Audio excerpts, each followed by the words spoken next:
Thank you, Arnaud, and thank you both for this introductory speech. I think you have already put a lot of items very interesting to debate in this roundtable.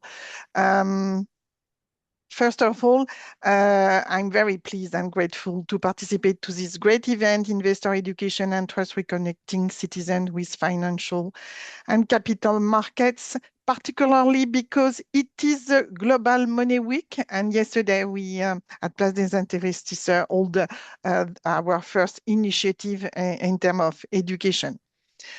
As you said, across Europe, citizens are increasingly expected to take greater responsibility for their financial future, particularly in light of longer life expectancy, pressure on public pension system, inflation, and low real returns on savings, policy initiatives encouraging greater retail participation in capital markets.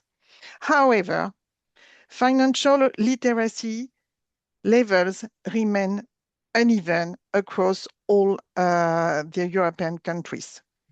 Trust in financial market is still a fragile asset. Many households still hold most saving in low-yield deposits, and social network and artificial intelligence push us to review the way to educate public. So in this context, investor education is therefore increasingly seen as a public interest objective, but experience also shows that education is a prerequisite but not sufficient. Trust also depends on consumer protection, fair markets and well-designed products, and independence and credibility of education initiatives are essential. With our seasoned panelists, we are going to explore all these items. So let me introduce our today expert, Chiara Monticone, Senior Policy and Analyst Coordinator at OECD and International Network on Financial Education, Mariola Zimanska, President of IFPA Poland, Josias Fagerland, Chairman of the Danish Young Shareholders, and Camille Beaudoin, Chairman of the IOSCO Committee on Retail Investor and Director of Financial Education Expertise and Partnership at the Autorité des marchés, Québec. So let's start with the great question, why financial literacy remains low and uneven in Europe? I would like to start with you, Chiara, and your global vision at the OECD. We can see numerous initiatives across our different countries, but still this low level. What is your point of view regarding these characteristics? Thank you, Anne, and good morning, everyone. Let me start by thanking Better Finance for inviting me. So my name is Chiara Monticone. I'm a senior policy analyst at OECD, and I work in a unit that deals with financial consumer protection, education, and inclusion. And in particular, I coordinate the secretariat work for the OECD International Network on Financial Education, as Anne said, which is a network of over 100 countries, not just from OECD member countries, but really global. And it's a network of policymakers, such as central banks, financial regulators, ministries of finance, and so on, working on financial education. So this network existed since 2008. So we've built some work over the last 2 decades, focusing especially on collecting evidence and data on levels of financial literacy, both among adults and young people. We maintain the OECD recommendation on financial literacy, which is the leading global standard on financial literacy policies and programs. And we support a number of initiatives more concretely in countries to help countries develop their financial literacy policies and programs. So many thanks for this question, and I think it's always good to start with a diagnosis and where do we start from, and data is always a good point. Um, so the INFE coordinates a survey of levels of financial literacy around the world. We do this every 3 to 4 years, and the latest one was published in 2023. So if you allow me, I thought it would be easier to just share some data very quickly to give you a snapshot of the latest results. I hope you can see them. Okay. And this survey is interesting because it focuses on financial literacy in general, but it also gives you an overview of some interesting results related to knowledge and behavior related to investments and what is relevant for retail investors. And what we see, so this is an average of 39 participating countries around the world. But you can keep in mind that out of these 39, 20 were EU member states. So it also gives you quite good picture of what happens in Europe. So in terms of financial knowledge, you can see that most people, most adults, understand fairly well, I would say, concepts such as risk and reward and diversification, and to some extent also time value of money. But interestingly, very few people understand compound interest, which is really key when we think about making savings and investments decisions.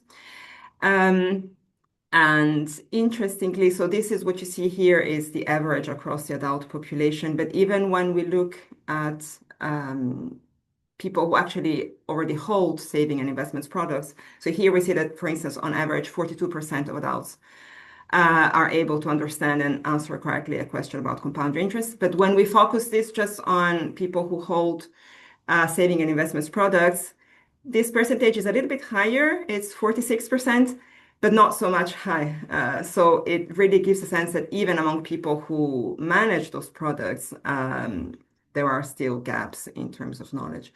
And when we look at behavior, some fairly basic behaviors related to keeping a close watch on personal financial affairs and keeping track of expenses and money in the short term, which are more related to day-to-day behaviors, are fairly good and carried out to a larger extent.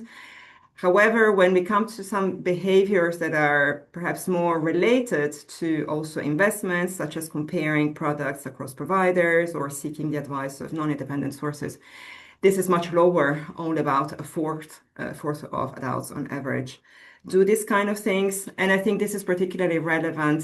So let me stop sharing.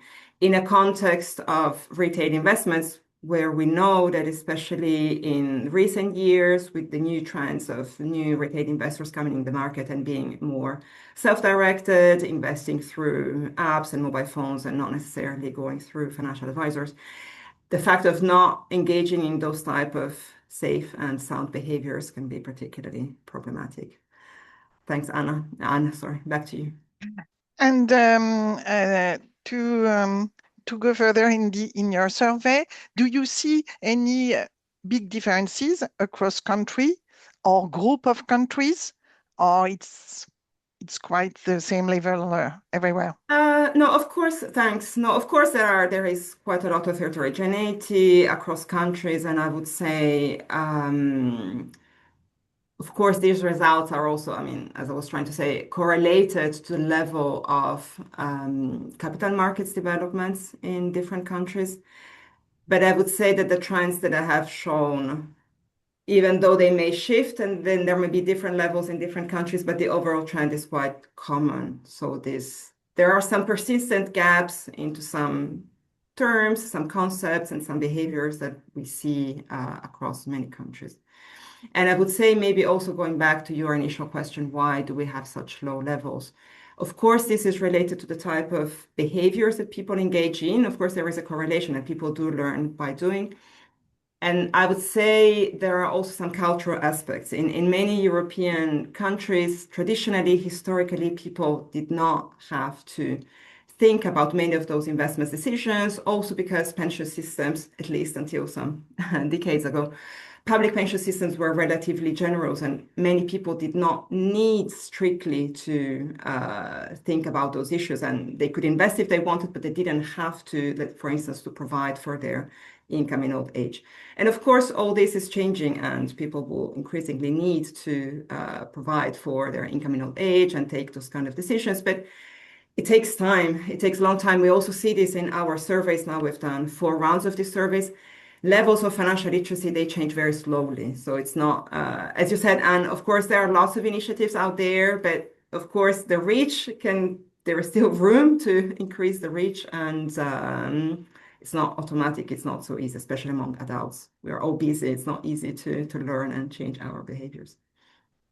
Okay, thank you, Cara.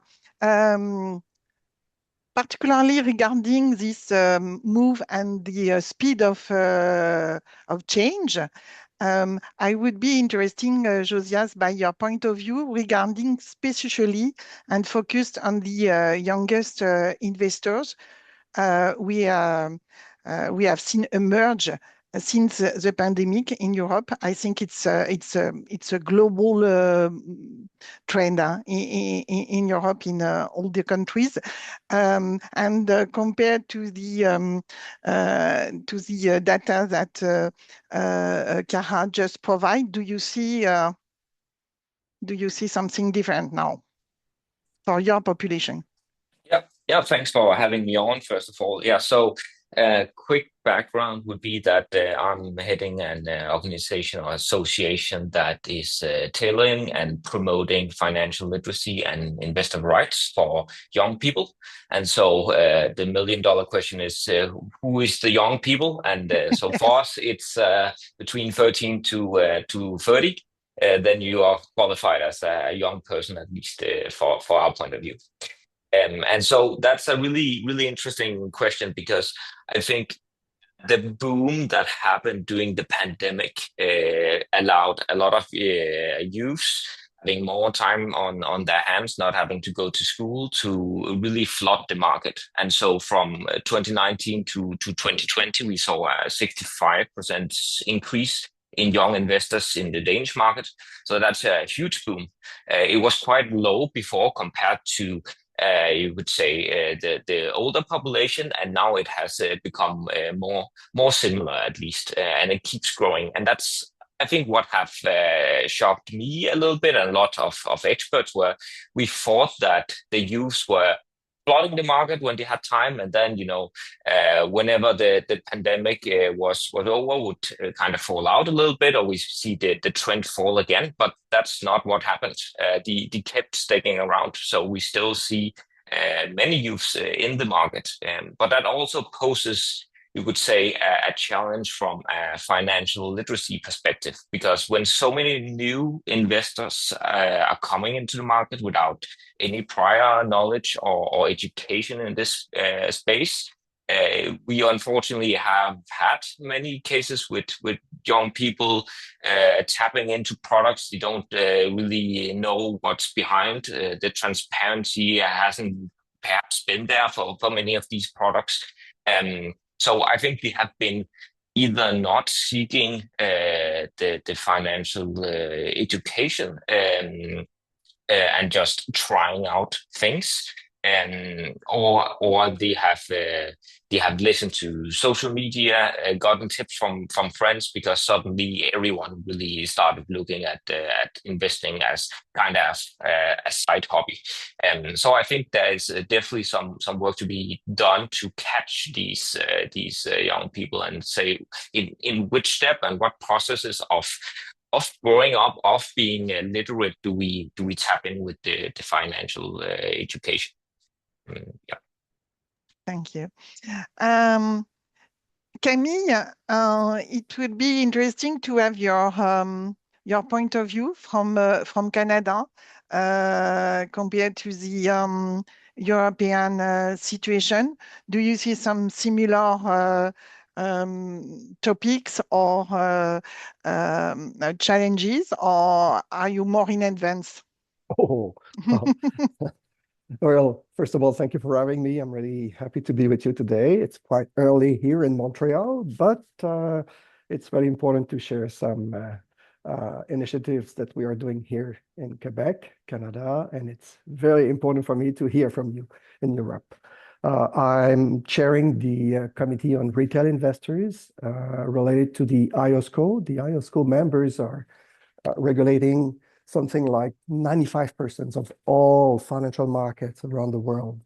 And here in Montreal, well, the AMF Quebec is the financial market regulator for the province of Quebec, which is the second most important province in Canada in population, but largest in territory.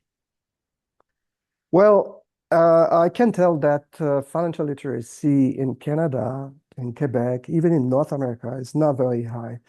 At least we cannot be very proud of the result from different surveys. So we share the same challenges in North America and especially in Quebec. We did survey the population for many years. We had an index, and as Chiara mentioned, the results were not changing within one decade. So we went with a different approach. Instead of pursuing this survey, we start from zero. We worked with academics, and we did a very scientific survey just to better understand what is really financial literacy and how it works among people, among households and individuals. We start by looking at all indexes around the world. We work with consumers and financial advisors. We did many focus groups to better understand what they had in mind. So we did a survey through a telephone survey approach. So that was very special. We really wanted to have the most precise result possible. Overall, the financial literacy level was really, well, not so high. It was about, on an average of 100, it was close to 53. But the most important thing from this survey was that we kept some very important key element related to financial literacy. The first one, once again, Chiara and Josias mentioned it, we learn by doing. And what we saw is that people do not wake up in the morning with the wonderful idea to take a book, to subscribe to a review or a webinar. Financial literacy is not something that is really sexy, if I may say that. So it's not really popular. We need it when we are in the action. What we learn also is that the best way to raise financial literacy is by buying and selling financial products. Also, what we learn is that the first experience with a specific product is contributing much more than any other kind of experience. So that's interesting in a way that we learn at every age. Every time that we buy something new, we can learn and raise our financial literacy. And finally, a third key element that we learned from the survey was that the mortgage loan was the most profitable financial products to raise financial literacy, because it's linked to saving, it's linked to investment, it's linked to insurance. So the one who had the experience of buying a home were the ones, of course, who were having the highest level of financial literacy. So you mean on your last point that we need also to link financial literacy and particularly investment to financial planning goals. So people need to understand why, not only how, but why, and the sense of their investment. Yes, of course. And that's a great challenge for financial educators, as we have to propose at the appropriate time with the appropriate tools or content to make sure that people have access to an objective information, to neutral information, appropriate information, easy to understand information at the moment they need the most. So precisely when they are experiencing for the first time buying or selling a specific financial products. But yes, of course, planning is part of it. And financial literacy often starts with essential, simple key questions to keep in mind, and that follows for all the life cycles. Okay. So it means that, yes, when we start to invest or to educate in financial literacy, we need to, as individual, to firstly to ask a question at herself or himself. But we see also the important role of the financial advisor. And we will see in another part of this roundtable the role of all the players in financial literacy. But Mariola, I think you can also add your point of view about this key population, because financial advisors are key in this challenge, and also how themselves they have to be well educated and in this large topic. Yes, good morning to everyone. First and foremost, thank you for having me to Better Finance and Alexandra Mączyńska. I think the question that we started the panel with is fundamental. And I think the whole discussion is to dig into the reasons why financial literacy levels in Europe are still so low in spite of so many activities going on.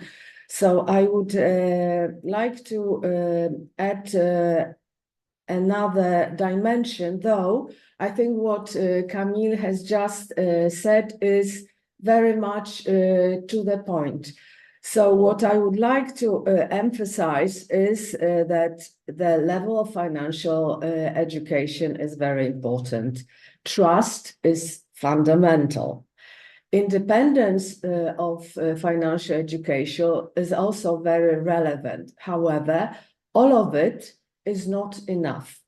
And very often explaining the approach that we've been trying to promote within the community of FBA financial advisors comes from a diagnosis where the problem lies. So I very much agree with the message that an average person do not dream of putting a lot of hours into managing their personal finance. If we ask users of financial services what they really desire, they want peace of mind, and they do not want to spend hours taking care of their financial matters, though they are very critical for their security and resilience. So in thinking, and myself, I've been involved in financial education, I think, for over 20 years. And there were several points in this journey whereby I really got frustrated with the situation that together we've been doing so much and the financial literacy levels are so low still. So we've done several surveys and analyses. The recent one with Better Finance on the financial health of European. That survey was delivered in 10 European countries with over 14,000 respondents participating. And in short, the diagnosis is that knowledge is not enough. We need to use the knowledge. I often say that one thing is to read a book on how to drive a bicycle, and a completely different thing is to ride the bicycle. So we need the skills, but the skills are not enough, because it's not enough to be able to ride the bicycle. We need to really go for it, yes, and do our kilometers. And to do that, we need motivation. And surprise, surprise, motivation is not enough, because it's not enough for our sort of biking condition is to go for a ride once. We need to develop strong, coming back to financial education, strong financial health habits. And I think this is the core of the goal of many financial education initiatives today, right? How to offer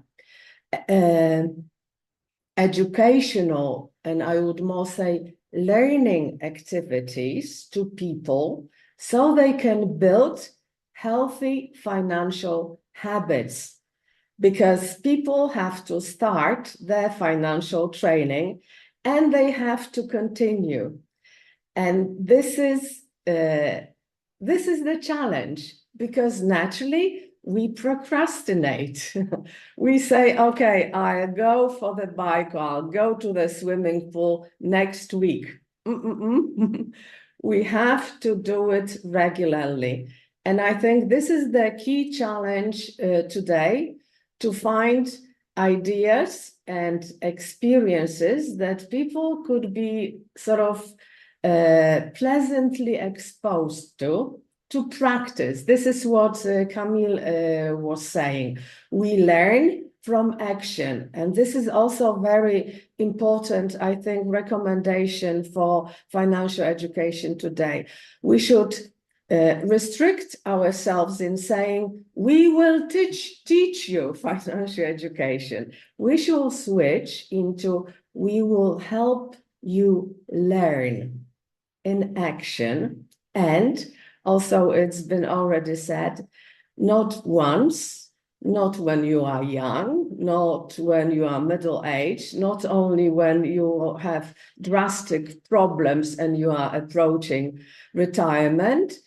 Financial training is a lifelong experience. And the motivation is to build our financial health, our financial condition, which is very much connected to our physical condition, because we need the money to take care of our health. And it links very much to our psychological health, because it touches the security level.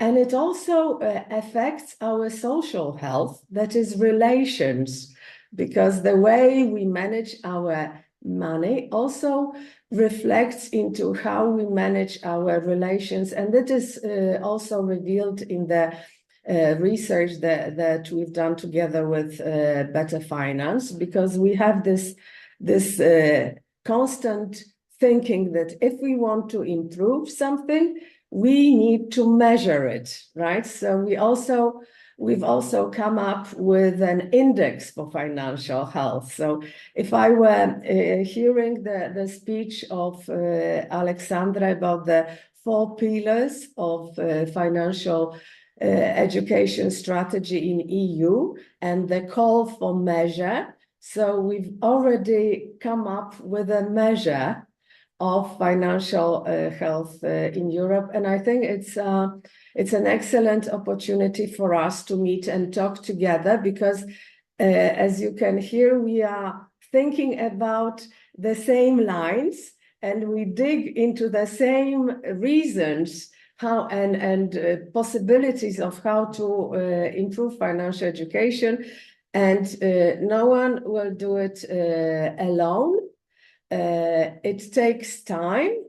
I think that the support in the learning experience is very important. And in this journey, the role of financial advisors is critical, because we are motivated best in personal relationships, trustworthy but personal relationships. Thank you, Mariola.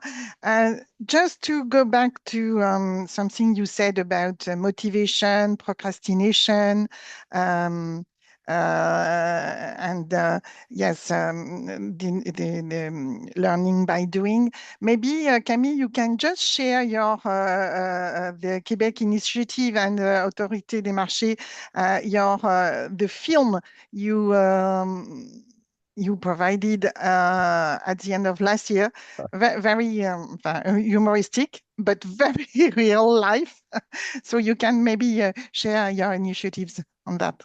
Okay, thank you, Anne. The MF Quebec for about 2 decades, we collect penalties and fines. So we took 50% of all the fines and penalties that we have been able to collect among bad players, and we put it into a fund dedicated to academic research and also financial education. So actually, the fund is quite healthy, and it gives us the opportunity to finance some annual awareness campaigns, major campaigns as the one Anne mentioned. It's called Why Don't We Give a Little Love to Our Finance? So we have been able for last year to be visible in major TV, with a 60-second spot on TV. We have invested quite a lot of money to make sure that people in Quebec could see and sing with us, because it was quite humoristic, but it was really showing people the 60 seconds clip was a song showing different households, people in households with different situation. And at the end, it was a call for giving a little love to our finance, saying that it's not so difficult, that it could be profitable, it could be also quite fun at the end if we give love to our finance by looking at our budget, by looking at our annual returns with our investment. Well, that experience was quite interesting. We did survey the population after the campaign, and the results were quite positive. The notoriety of the campaign was really encouraging, if I may say. So we'll keep on doing that kind of campaign year after year, as it's so important to be visible and to come back year after year in the head of people. So that's one example. Thank you very much. I wish I could share the clip. Maybe I'll find it and I'll put it in the yes, in the chat box. Absolutely, because I think it's quite it's quite new and very effective and very close to the real life of households. Yeah. It's real life use case. And again, it's important to say that it's finance with money taken from bad players. So that's a good way to. Yes, it's a good use of, of the fine. Yep. I hear also of all of you about learning by doing, and I would add learning by doing mistake, because our mind is also learning when we do some mistakes. And I have a question for you, Josias, because I think it's also learning by doing something very popular with the young generation, because now you can invest very small amount, and in that way mitigates the risk when you are starting. And I know that young people, young investors invest via DCA program, and it's quite popular. So maybe it's a new way to learn by doing.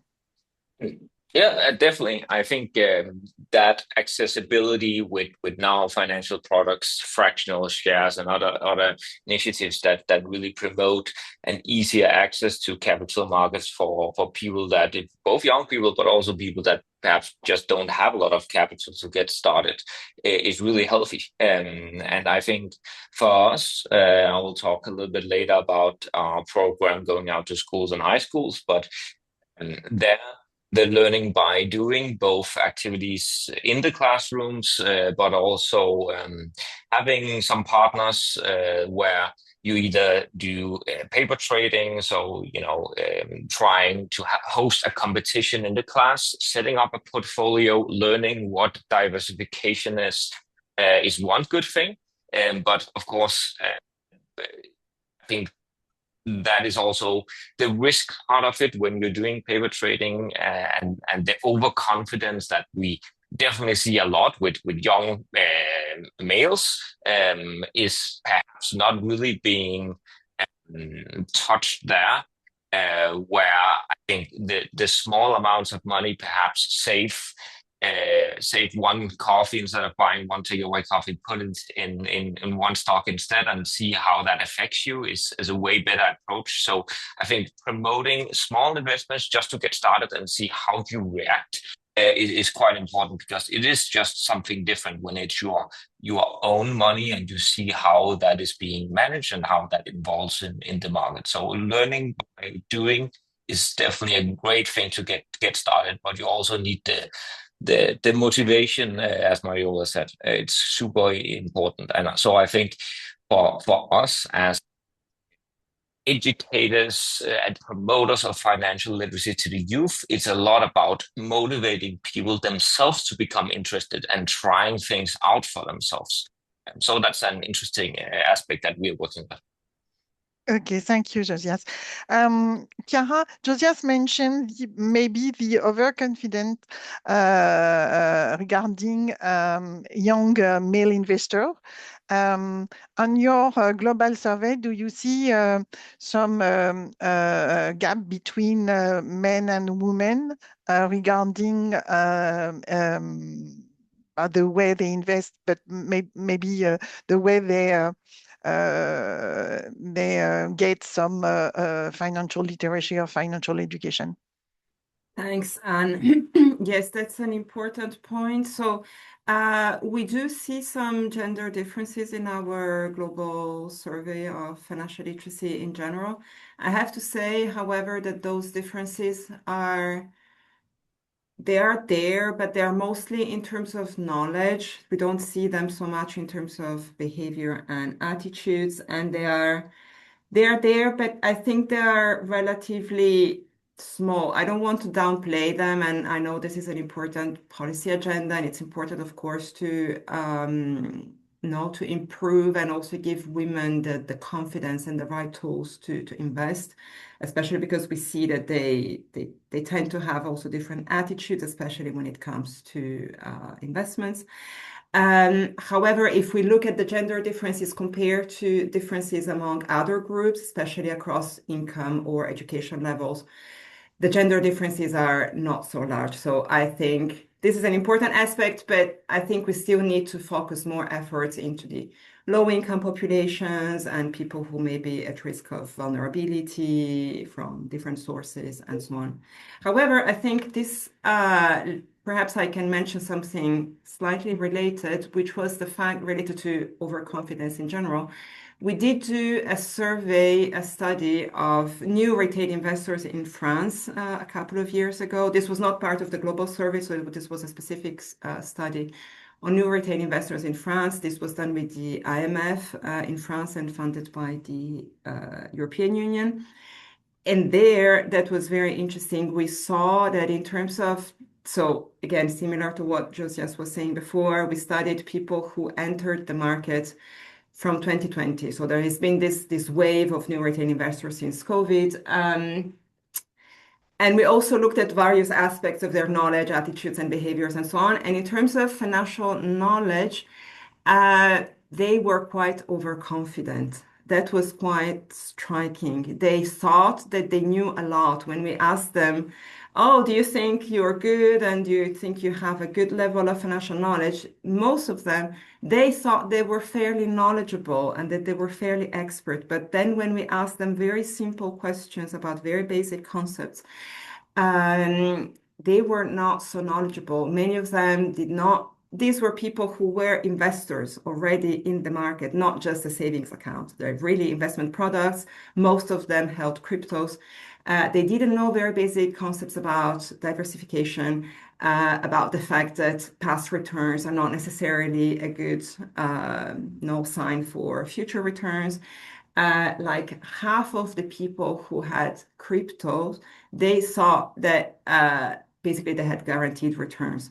So that the level can fluctuate, but I can always get back the initial amount invested. So there is this aspect to be taken account. And most of them were men, but I'm not saying that all men are overconfident, but of course there is a little bit of that correlation. So there is a bit of overconfidence in general. So in terms of I think there's a bias, a gender bias. So maybe you can't say that, but I think personally that probably young men are more confident in the financial question and investment, and probably, and we saw that when we organize webinars dedicated to women, they consider that they don't know.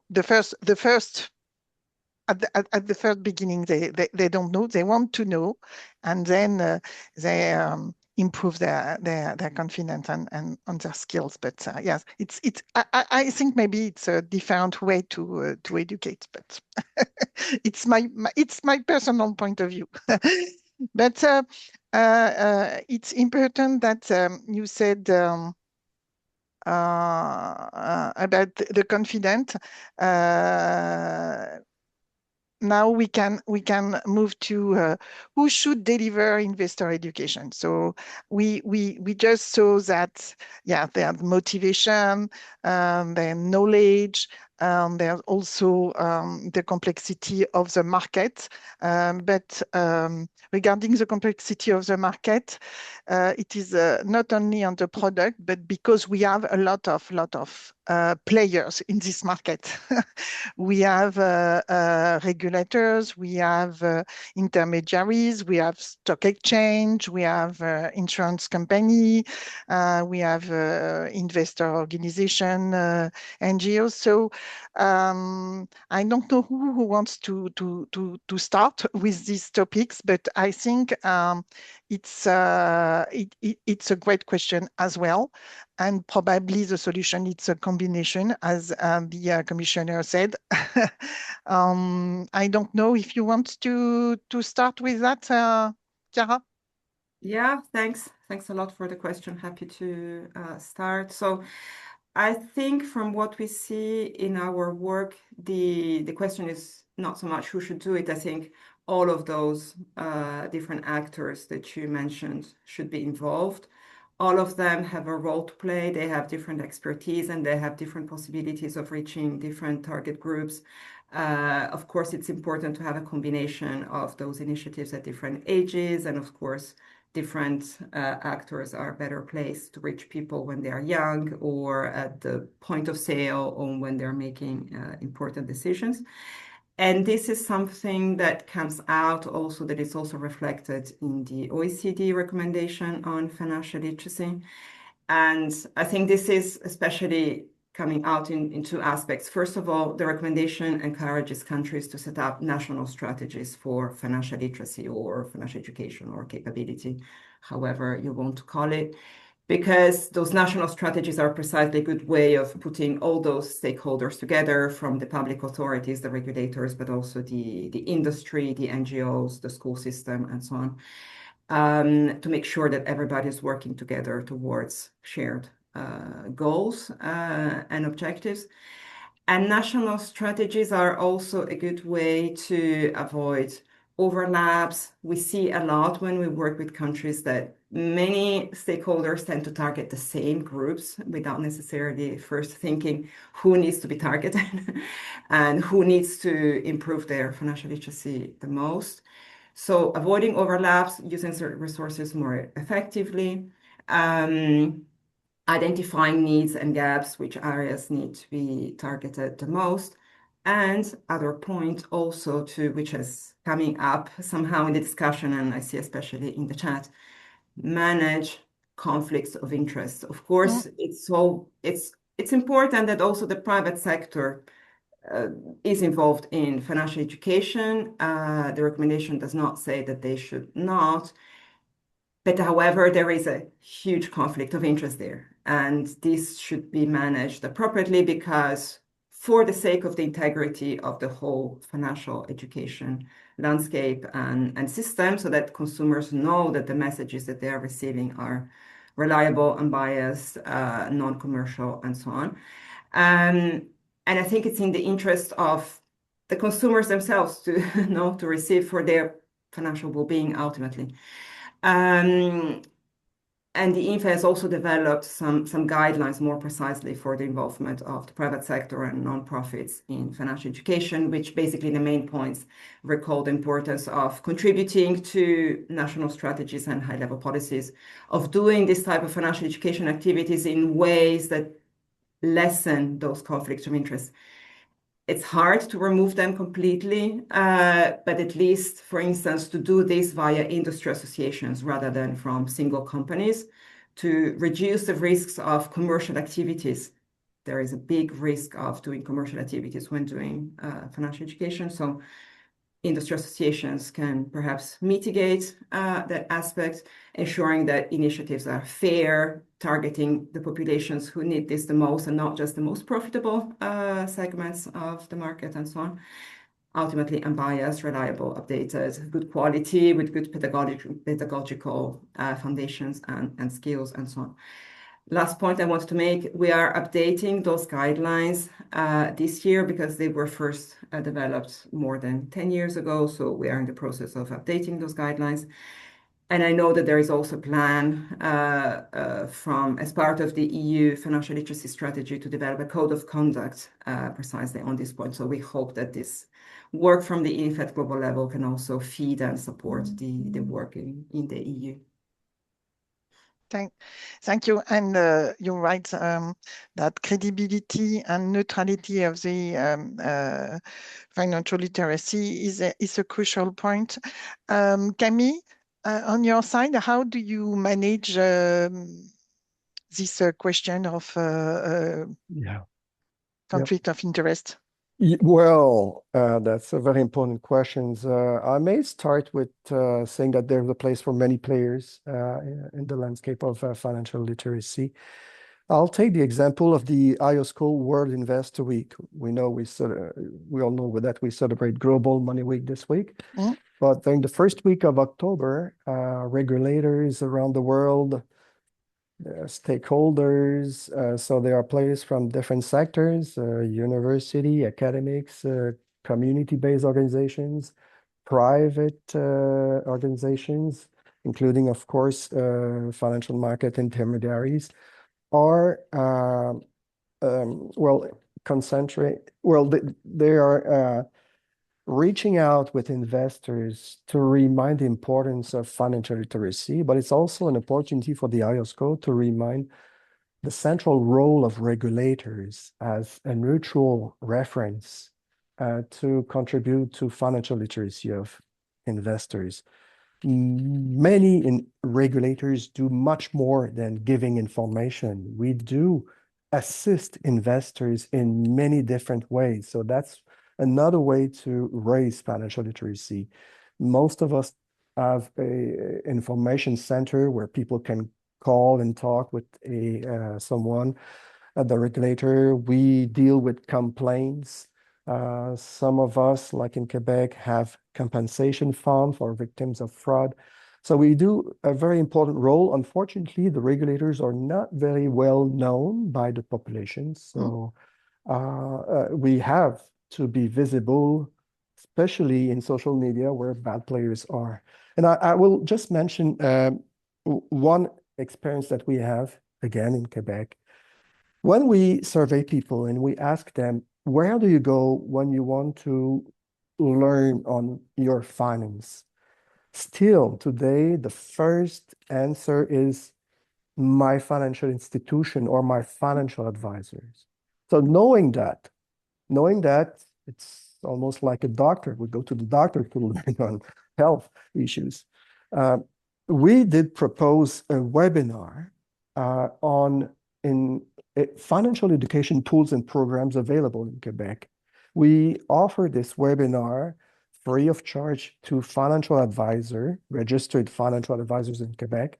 So in 1 hour, they have a full portrait of all tools available for young, for active people or retired people.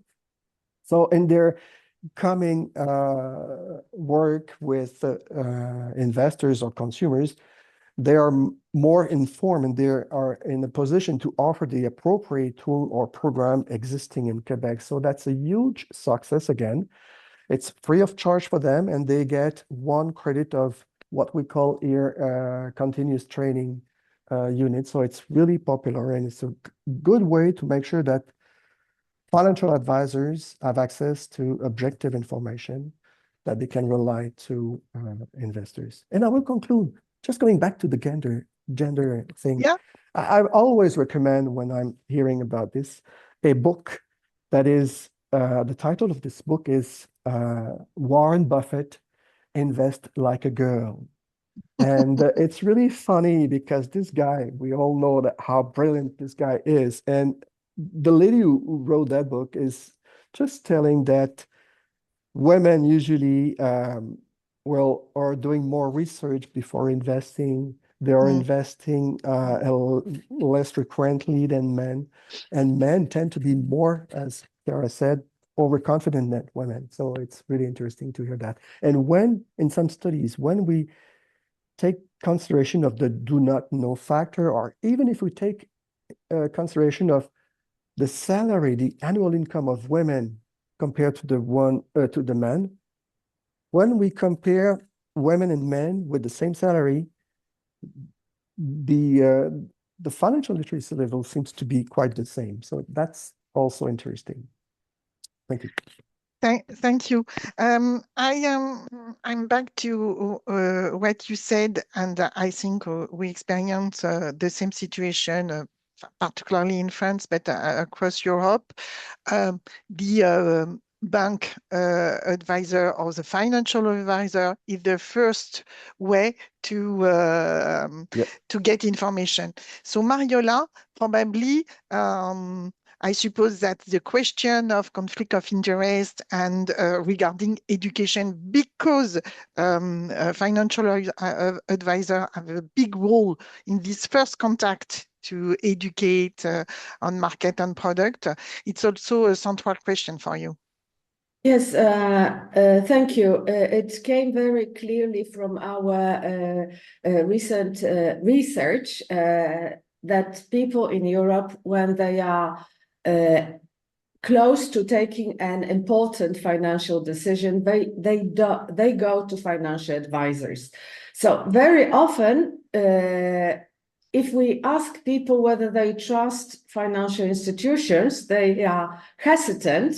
But if we ask them if they trust their financial advisor, they say they do, right? So I think in thinking about effective financial education, and as we've been discussing today, I think we agree that we learn in action. I think we have to take the most of the role of financial advisors in financial education. Therefore, I think we should be cautious about putting the independence and as the only or leading factor in effective financial advice, because financial education, if we are thinking effective financial education, it should be embedded in the point of need, and the point of the need, especially for adult people, is mostly the point of sale. And I would say it should be the point of fair, accessible, professional advice. Yes, I think it's important to find the right balance, and perhaps we should be more concentrating on the financial education being high quality and delivered with integrity, not so much independence. I would also like to comment on what Chiara said about the overlap in financial education as the challenge, because it is. But, you know, in my experience, I have this effectivity sort of mind. So I like to use resources and time of people effectively. But I've observed for many, many years that you need to allow people also to do their own projects. Like in Poland, we try to synergize and coordinate financial education, and we do it more and more. We also have this financial education fund, which is fueled by the penalties for wrongdoing. We try to do sectoral projects whereby we show all the stakeholders in the projects, but there is also space for individual activities, because people working as volunteers, they also have the need to show their hats, right? So I think we should not dismiss this opportunity. And finally, I sort of need to comment on this women in financial education. Recently, I've had an interesting conversation with the spokesman of financial consumer protection in Poland. They do a lot now for implementing the Consumer Credit Directive, and they saw the difference of financial literacy between men and women. It's also cultural, of course, and they digged into the matter, and they revealed the following situation. The levels of financial knowledge were different to a point between men and women, and they came equal in the moment whereby the woman became independent for different reasons, right? So the couple parted, divorced, or the partner passed away. So the moment they had to take care of their family finance, that moment revealed the equality in the potential, right? So this again reconfirms that we are learning effectively when we have the need and when we take responsibility for it. But we also have to remember that there is a lot of false knowledge around, and it's even we can say we don't know something, but if we say we know and in fact we don't know, it creates even more risk. So in reviewing all the results of different researches, we have to be cautious in reading the researches, because there is a lot of false financial knowledge around. And if we think AI, financial influencers, that adds to the complexity of the situation and to the risk of it. Thank you, Mariola. And it's a very good transition for our last point, but very structuring for the future. We said that the financial advisor is still the first step, but there's a big competition, particularly in the young generation, between the digital financial advisor, ChatGPT, and the physical financial advisor. So Josias, I really be interested on your view. My personal experience in France with our young investor is that the first question is to ask ChatGPT in what kind of stocks or product I should invest. So what is your, firstly, your view on that, your recommendation, because we all know that it's a lot of opportunity, but risk as well. Exactly. Yeah, it is both a lot of opportunity and risk, and I think the accessibility to knowledge is great, but I think the problem here comes from not only having the access to certain guidelines and knowledge, and you can ask ChatGPT. We see the exact same thing here in the Nordics. It's the first place you really go to, but that for a lot of youth, they are not really introduced to their financial advisor, to their bank, and so they browse and search for options and answers themselves. And perhaps if it's buying their first home, they go out, they ask ChatGPT how to do that. They get the advice there, and then way too late in the process, they actually contact their financial institution. And perhaps that personal guidance there, really looking into that personal experience, is not there with the chatbots. It is not there with the influencers. It's generic. So the point of view of a personal financial advisor, you don't get that benefit.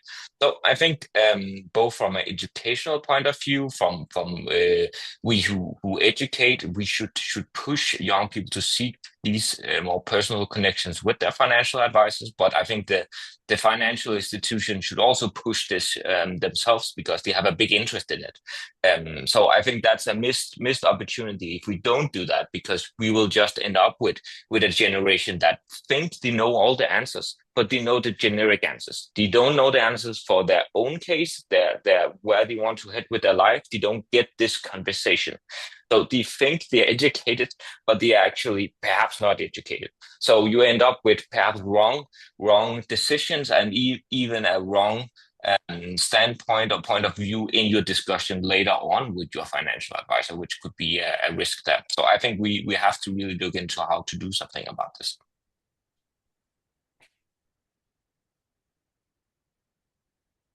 You're on mute, I think. And you're on mute. Sorry, Chiara, I just would like to know probably the phenomenon of the digital finance, influencer, financial creators, and also ChatGPT, because your last survey, it's 2023. So probably now it's much more. So how do you intend at your position to integrate and manage these new tools?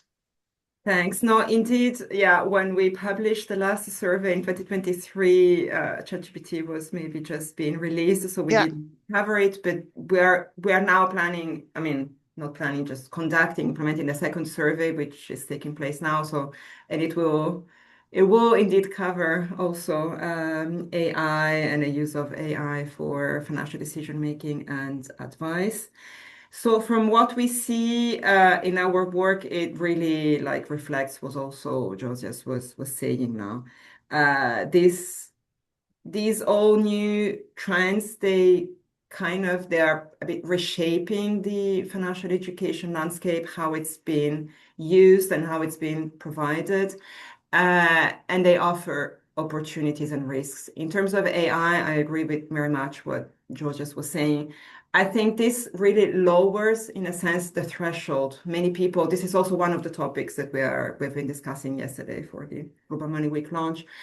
Many people, especially young people, they perceive money matters and financial decisions as a bit of a taboo and difficult decision. It's difficult to ask questions about all of these things, especially when you're young and you think you don't know enough and you're afraid of making mistakes and so on. And AI offers a very low threshold tool to which you can ask questions without feeling like you're being judged. So this does offer opportunities. Of course, as we know, there are lots of risks, the hallucinations, the biases, the fact that what you may receive as an answer may be completely misleading, the data privacy issues, and so on. So I think the field really needs to evolve in ways in which these tools can be more reliable and can be used better, where this is also part of the conversation that we're having with our policymakers. And I think given the current state of play of these tools, it's important, a bit like Josias was saying, this can be an important tool, but it may be still generic, may not be really give you answers to your specific personal situation. It's important that investors and consumers still understand that they still need to develop their own skills and to keep the critical thinking to be able to understand the responses that they get and to what extent they can be applied to their own personal situation. So it does not, so the risk is that people may use these tools as, okay, I can get these answers. These tools can make much better decisions or comparisons, whatever, than what I could do myself. Maybe to some extent with the caveats that we've said, but still people need to retain the critical thinking and the ability to, use this information in an informed ways. And similar with influencers, I would say there, of course, there's a huge trend in, the spread of social media, influencers, and so on. To some extent, we see that policymakers are trying to also use this as an opportunity and building partnerships with like specific individuals who may be a bit more, in some countries, they may be more regulated than in others, and building partnerships with good ones to develop campaigns and leverage their reach, especially among young people. We see, again, this has been done quite a lot in some countries, especially for Global Money Week, because it targets young people. But at the same time, warning and informing people of the risks. There may be commissions behind, there may be commercial practices behind, and not everything that you find on social media you should just take and use as if it was vetted and reliable. So these are interesting developments. I think, again, the point is to use them wisely and safely to the extent that they can be useful for consumers' financial well-being and to encourage participation in markets, but with all those caveats. Thank you. Same question for you, Camille, as a regulator, how to manage it when the man of the street in his day-to-day life use ChatGPT for everything.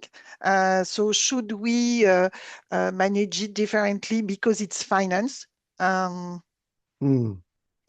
question. Yeah, of course, it's a great question. If you look at what the IOSCO has published in the last year, you may find quite a few interesting reports. There is one on digital engagement practices that guides you on how the financial intermediaries and regulators are using new technologies to use new tools of AI or new technologies to attract new customers. That's a very interesting report. There's another one on copy trading that shows great pictures on how new investors, young investors may rely on influencers or great investors, successful between brackets investors to adapt their own strategy. Most of the time, the strategy that one uses is not appropriate for ourselves. And there's another report that is of interest, is on influencers. So IOSCO members have done something very important in the last couple of years. They learned about influencers. We didn't know that much about influencers, and we saw that influencers didn't know that much about regulators and their role. So it's really important for us as a regulator to make sure that influencers are aware of their responsibilities, they're aware of the existence of regulators, because most of influencers are not registered advisors. I will share in the link in the chat box a link to a new initiative by the IOSCO. This initiative is called TechSprint. So the IOSCO is calling for concepts based on AI. The initiative is called Financial Education in the Age of AI. So we are inviting experts in AI. They may come from universities, academic sectors, private sectors, community-based sectors. They may come from regulators sectors also. We want to receive some proposal of tools or interactive environment based on AI that will help educate investors on the risk related to AI, especially fraud, and also the opportunities that AI may give to retail investors in making their own decision. So this is really challenging. It's moving very fast, and it's pretty important for regulators to make sure that they are aware of the new trends, that they are connected to the leaders of AI, and they finally produce some information that will give the pros and the cons of AI. So I'll share the link, and I'm inviting everybody to participate to this TechSprint. Thank you. Thank you. Mariola, I have two questions related to this topic for you. Firstly, we can see a lot of AI provider proposing some tools for financial advisors in order to not to waste too much time or reduce the time of analyzing their clients' profile. And the second question is that I don't know in the other country in Europe, but in France we see a lot of influencers or financial creators, because I think it's politically correct now to say financial creators, be financial advisors as well. Combination of the two roles. So yes, my two questions, Mariola, how are you? It's a challenge. I think if we are talking about financial advice, the critical issue is level playing field. Financial advice, especially if we are talking investment advice, is regulated. We are, as FBA Europe, perhaps I should mention that we are a community of 100,000 certified financial advisors in Europe. We try to convince different stakeholders of a need of a golden label for financial advisors, because it's not enough to say, I know. It's a better idea to be able to say, I've been tested, I've been verified, and what is written in my professional certificate is like a driving license for financial advisors. So I think there should be some common, not too complicated rules for what stands for professional, fair, accessible, added value financial advice in Europe.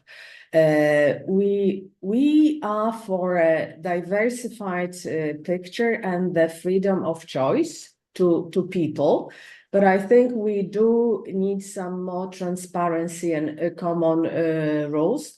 In professional qualifications in Europe, we have a lot of good quality common standards, and I think they should be used in the area of financial advice. And I'm talking about the qualifications framework in Europe and the definition of what a qualification is. And sometimes we observe that we have some good tools and and solutions in one area in Europe, and they are not applied in some other areas, right? So being specific, a definition of water qualification is in Europe, does not translate in the definition of a qualification under the guidelines for financial advice in Europe, right? So I think there is space for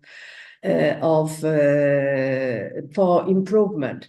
So I would say regulating finfluencers is an impossible task, but they should be controlled.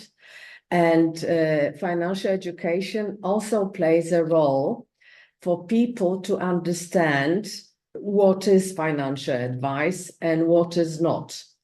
But in this, I think we should understand, and I'm going back to Josias, what Josias was saying, and that is our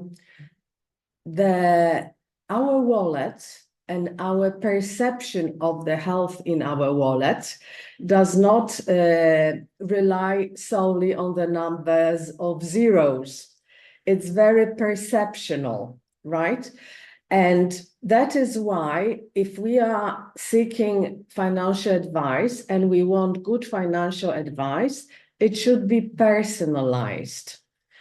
And personalized can be developed in a relationship. Of course, the first threshold questions can be asked and answered through NI, being an assistant of a human advisors. But the role of financial advisors is to know the client, to know his or her biases, and to adjust the financial advice to the intricate knowledge of specific person. This is very, very important. So with our research into financial health, we came up with this proposal for a new type of financial education project, excuse me, which we call financial health checks. And it's an individual session for anyone who is interested, whereby we start with sort of measuring the temperature of financial health for a person. This gives us the profile of the person with whom we are going to talk about his or her personal finance. And then within an hour, we try to go through the fundamentals of personal finance, starting from the budget, from a simple balance sheet, that is what you have and what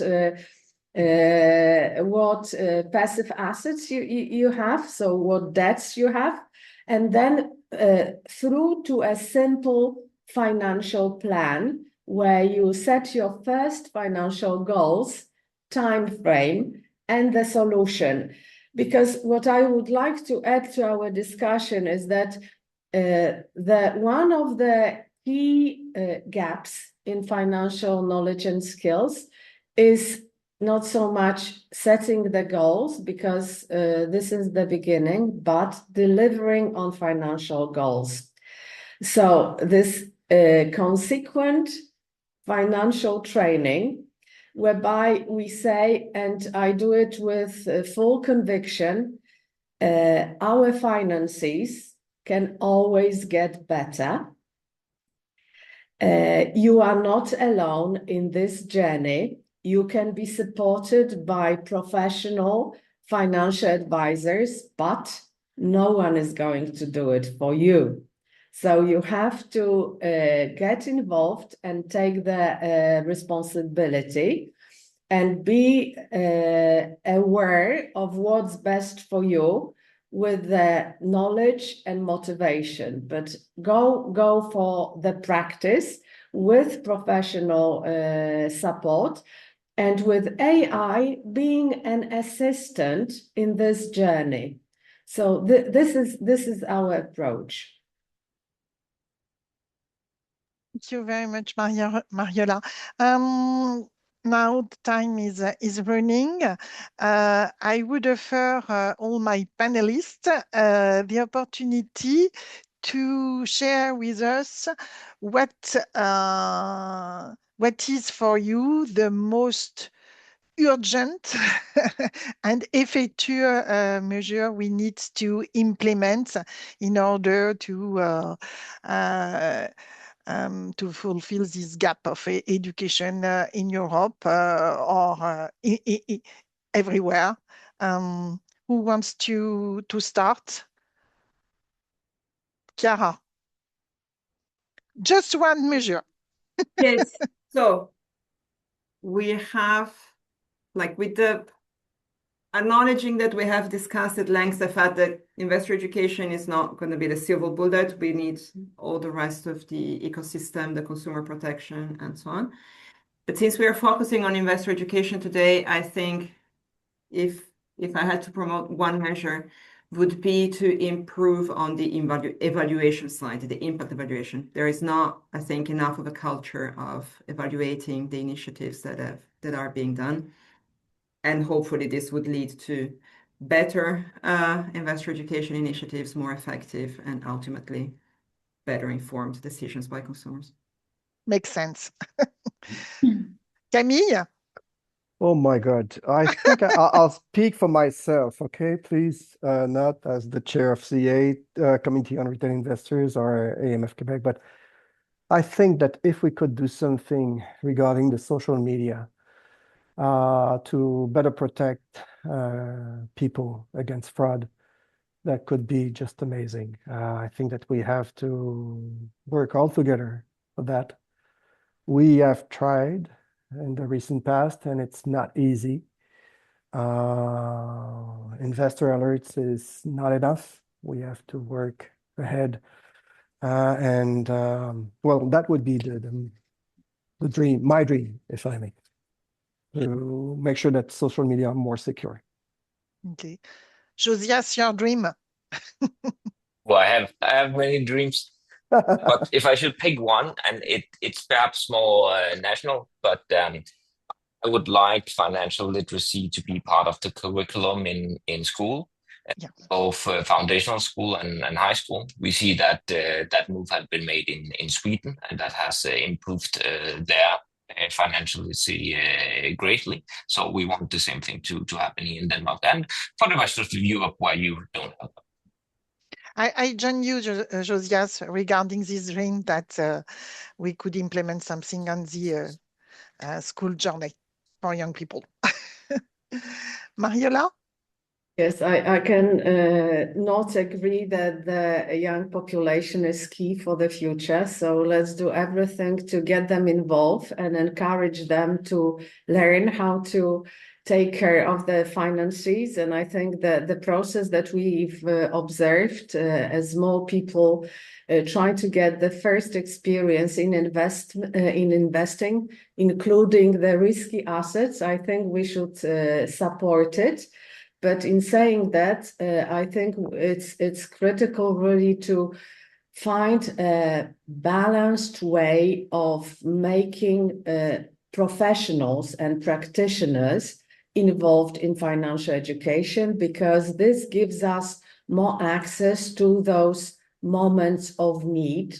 And this especially goes for adult education, who will face a variety of risks starting from the retirement, right? So a balanced approach to involving the private sector in action embedded, attractive financial education, I think is key.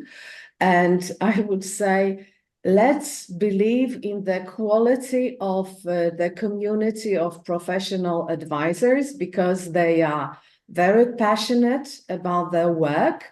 They work with the mind of helping their clients, and let us support this trend.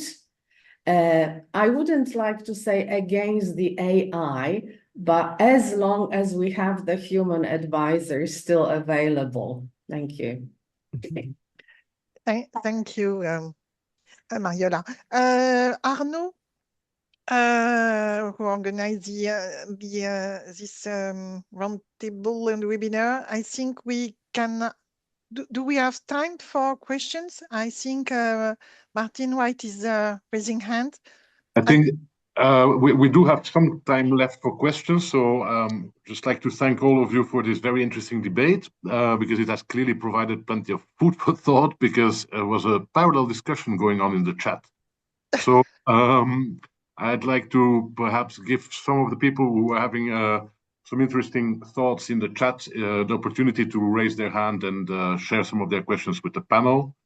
But before I do, we also had a poll running from the very beginning of the panel, and would like to share the results with you.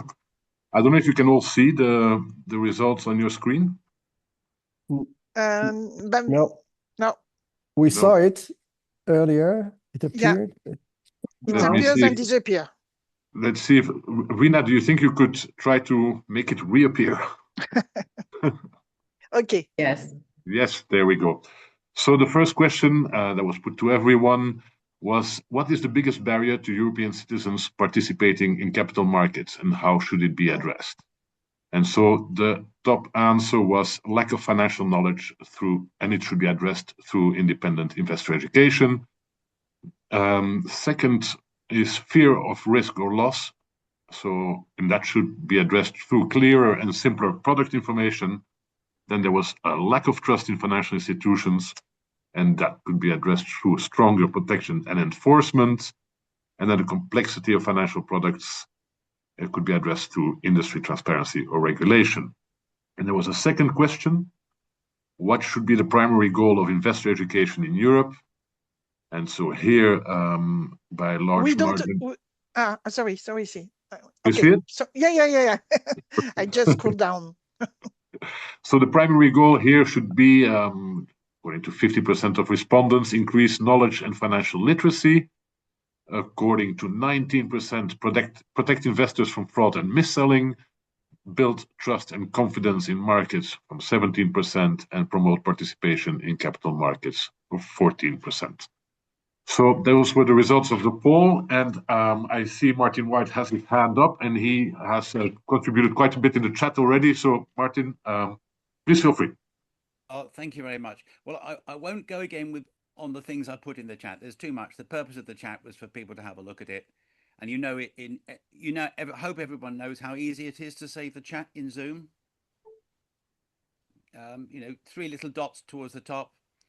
And you put save chat, and then it'll be on your computer. The thing I wanted to mention was a slightly different point, which is we talked about educating the young.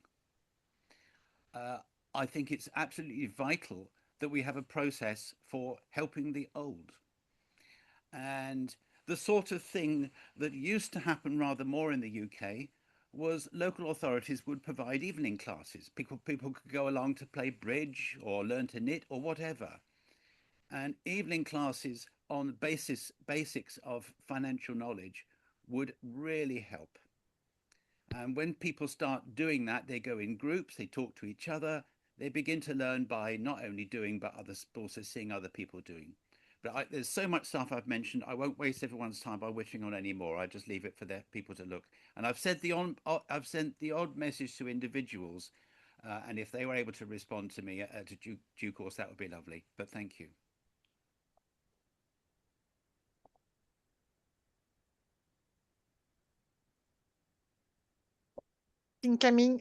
Camille, you want? No. No. I saw you with a. Yeah, thumbs up. Yeah. So, Okay. well, I just want to, quick question. These evening classes would be for seniors or for? Adults. Adults, okay. Yeah. Thank you. Get to the children by making the adults a little bit confident and not thinking that they have to keep consulting a financial advisor who's going to rip them off. Oh. Thank you.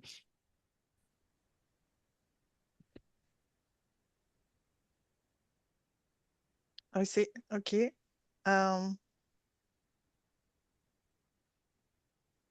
Someone wants to add something about the Martin comments, or? Yes, happy to. Yeah, fully agree with what Martin is saying. Yeah, there is a lot of focus on the students and the young people, and that is fully legitimate because they are the future and they will make these decisions for their lifetimes. At the same time, we still need to cater for the adults. And I would say not just the evening clubs about the financial knowledge, but also about digital skills, like digital financial products now are so mainstream, and many older people have difficulties with those. We know of some initiatives in some countries to try to bridge that gap and have like in-person facilitators to help older people to use digital finance. But of course, the more, the better. I just want to share my experience as Place des Investisseurs, and we organize a lot of webinars, but also physical meeting with issuer, and big issuers are very involved in the education and literacy on stocks particularly. And what we can see is that there's a less and less barriers regarding digital. For instance, old people used to have a WhatsApp group, for instance, and it's very popular and famous. So maybe we can see that there's a barrier, for instance, when you open a new account with a broker online like Trade Republic or Revolut, and you can open an account in 3 minutes by KYC, full digital process of KYC, so it can be a barrier. But really, regarding digital, we can see we can say that it's absolutely an obstacle for people like in retirement, for instance. It's less and less true from my point of view. Yep. We do have a question from Marianne, I think. I can give the stage, Arnaud. I think it's Rina or you. Let me see. Okay, now it works. Thank you. Sorry. Yes. I have a question mostly based on all these projects that you're talking about. I feel like there is a lack of visibility. I am in my early 20s. I've been trying to learn how to invest, but trying to find actual advice, either online free courses, in person, is super difficult to find. Yeah, you're saying all these initiatives, but as a person trying to look for them, it's really, really hard to get to them. I mean, maybe in school it makes sense, you have access because it's taught to you, but when you're a young professional trying to find more information, you find barriers and it's really hard to get in. And it's not only that, but I do feel like young people also don't want to try to get help from an advisor because we don't even have money to buy houses. So then we're just trying to save, trying to invest.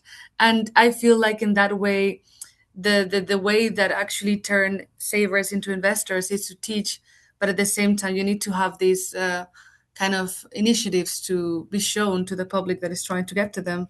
I agree for more adult people, maybe different initiatives are needed, but then trying to make them visible. I feel like there is a lack of visibility. At least that's what I'm seeing from my circle personally. So I don't know if that's something that's shared, but I just wanted to say that. Thank you.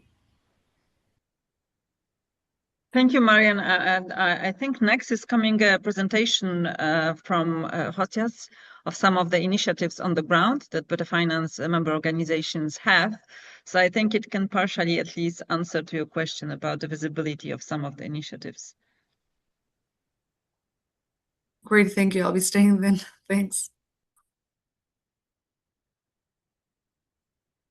I think we should thank Marianne for this feedback because sometimes, we are in this financial education bubble and we think we are visible, but we are not. So there are a lot of improvements to be made. So thank you for this. We will take it seriously. Thank you.